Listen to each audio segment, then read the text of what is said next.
आप सबका हमारे चैनल ज्ञान द ट्रेजर पर स्वागत है। इस वीडियो में हम आपको बताने जा रहे हैं कि मनुष्य के जीवन में संगठन का कितना महत्व है। संगठन में जब हम चलते हैं तो हम कितना आगे जा सकते हैं, ये बात हम आपको इस वीडियो में बताने जा रहे हैं। देखिए, समूह कार्य एक व्यवस्थित और सक्रिय शिक्षण विद्या है जो छात्रों के लिए तो बहुत महत्वपूर्ण है। छात्रों के छोटे समूह को मिलकर एक आम लक्ष्य की प्राप्ति के लिए काम करने के लिए खास करके प्रोत्साहित करती है। समूह में कार्य करना किसी को भी सोचने, संवाद कायम करने, समझने और विचारों का आदान प्रदान करने और निर्णय लेने के लिए प्रेरित करने का एक प्रभावी तरीका है। अकेला मनुष्य शक्तिहीन होता है, जबकि संगठित होने पर उसमें एक शक्ति आ जाती है और फिर वो बड़े से बड़ा काम आसानी से कर सकता है। मनुष्य की सभी समस्याओं का हल संगठन में छिपा हुआ है, चाहे वो परिवार हो या समाज हो। और जब दूसरी तरफ देखते हैं कि कोई परिवार या समाज जब असंगठित होता है तो वहाँ कलह होता ही होता रहता है। आप भारत का ही देख लीजिए। भारत जब असंगठित था तो लोग आए, यहाँ पे राज करके चले गए। छात्रों के लिए संगठन बहुत जरूरी है कि बहुत कुछ सिखाता है, तो सीखने की एक सशक्त और सक्रिय तरीका है। और छात्रों का समूह में बैठना ही काफी नहीं होता है। समूह कार्य में स्पष्ट उद्देश्य के साथ सीखने के साथ मिलकर काम करना और उसमें योगदान देना शामिल होता है। आपको यहाँ पे स्पष्ट होना होगा कि सीखने के लिए समूह कार्य का उपयोग क्यों कर रहे हैं, और जानना होगा कि भाषण देना, जोड़ी में कार्य या फिर विद्यार्थियों के स्वयं अपने बलबूते पर कार्य करने के ऊपर तरजीह देने योग्य चीजें क्यों होती हैं।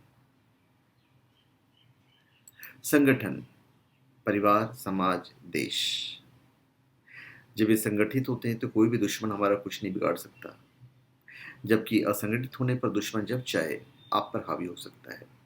संगठन का प्रत्येक क्षेत्र में विशेष महत्व होता है, जबकि बिखराव किसी भी क्षेत्र में अच्छा नहीं होता। यदि मनुष्य किसी गलत उद्देश्य के लिए संगठित हो रहा है तो ऐसा संगठन फिर अभिशाप है। उद्देश्य आपका सही होना चाहिए। प्रत्येक धर्म ग्रंथ संगठन और एकता का ही संदेश देते हैं, और कोई भी धर्म आपस में बैर करना नहीं सिखाता। सभी धर्मों में कहा गया है कि मनुष्य को परस्पर प्रेम पूर्वक वार्तालाप करना चाहिए, और संगठन में प्रत्येक व्यक्ति का महत्व होता है। इसलिए जब मनुष्य संगठित होकर कोई कार्य करता है तो उसके परिणाम में विविधता देखने को मिलती है। यह भी संभव नहीं है कि किसी विषय पर सभी व्यक्तियों का मत एक जैसा हो, बल्कि प्रत्येक व्यक्ति किसी विषय या समस्या को अपने नजरिए से ही देखता है और इसी आधार पर उसका समाधान भी खोजता है। लेकिन जब बात संगठन की आती है तब मनुष्य को वही करना चाहिए जिससे ज़्यादा से ज़्यादा लोगों का भला हो। अब जो छात्र हैं, छात्र के लिए मैं खास करके इम्पोर्टेंस दूंगा, क्योंकि वो हमारे युवा पीढ़ी है जिनसे हमारा देश आगे बढ़ेगा। छात्र समूहों में काम करके एक अच्छी प्रस्तुतिकरण तैयार कर सकते हैं। अच्छे प्रस्तुतिकरण के लिए एक मापदंड तय करना होता है। हर अध्याय को आप पेन या कॉपी पे लिखेंगे, बोर्ड पे लिखना पड़ेगा क्योंकि संगठन है ये। और समस्याओं का हल करना, छात्र किसी समस्याओं को हल करने के लिए समूहों में काम करेंगे तो उसका रिजल्ट अच्छा आएगा। जब साथ में बैठकर मैथमेटिक्स का कोई आंसर आप सॉल्व करेंगे, कोई क्वेश्चन सॉल्व करेंगे, तो इसका बात आपको संगठन का समझ में आएगा, इसका महत्व कितना है। छात्र किसी कहानी, नाटक के अंश, संगीत के अंश, किसी अवधारणा को समझाने के लिए मॉडल, किसी मुद्दे पर समाचार रिपोर्ट या जानकारी का सारांश बनाना, ऐसा जब आप कुछ भी करते हैं तो जब समूह में काम करते हैं तभी वो सफल हो पाता है। और विभिन्न तरह के कार्य कीजिए। अलग अलग आयु या दक्षता स्तर वाले छात्रों को किसी उपयुक्त काम पर मिलकर काम करने का जब अवसर मिलता है तो वो ग्रुप बहुत आगे बढ़ता है। हर चीज की चर्चा संगठन में बैठ के होनी चाहिए। सारे छात्र मिलकर जब चर्चा करेंगे या व्यापारी लोग चर्चा करेंगे, तो उसका जो आउटपुट होगा वो काफ़ी अच्छा होगा। जैसे मैंने बोला ना, आउटपुट और आउटकम, आउटपुट बहुत ज़्यादा इम्पोर्टेंट है।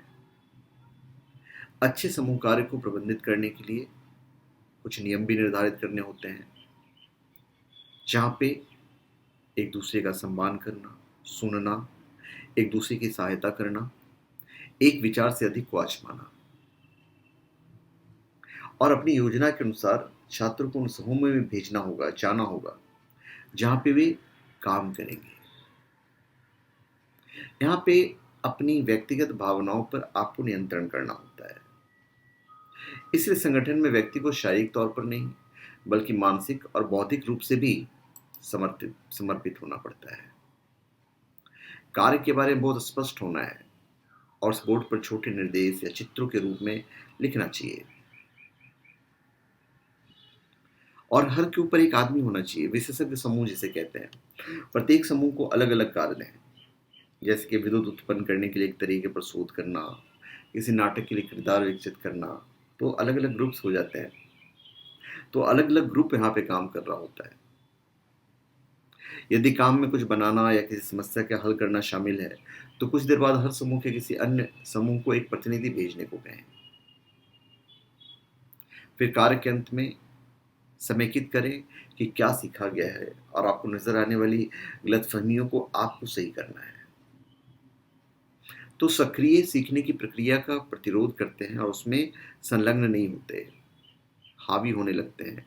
खराब अंतर व्यक्तिगत कौशल या आत्मविश्वास के अभाव के कारण भाग नहीं लेते हैं। तो इन सब चीज़ों को ज़्यादा सोचने की ज़रूरत नहीं है। और ये पूरा रिसर्च वर्क है कि समूहों में सीखने की प्रक्रिया को हर समय ही छात्रों की उपलब्धि पर सकारात्मक प्रभाव से युक्त होना ज़रूरी नहीं है। इसलिए आप हर अध्याय में इसका उपयोग करने के लिए बाध्य भी नहीं है। तो धन्यवाद। आप सबका हमारे चैनल पे स्वागत है। आप हमारे चैनल पे सब्सक्राइब करें और अपने कमेंट दीजिए। धन्यवाद।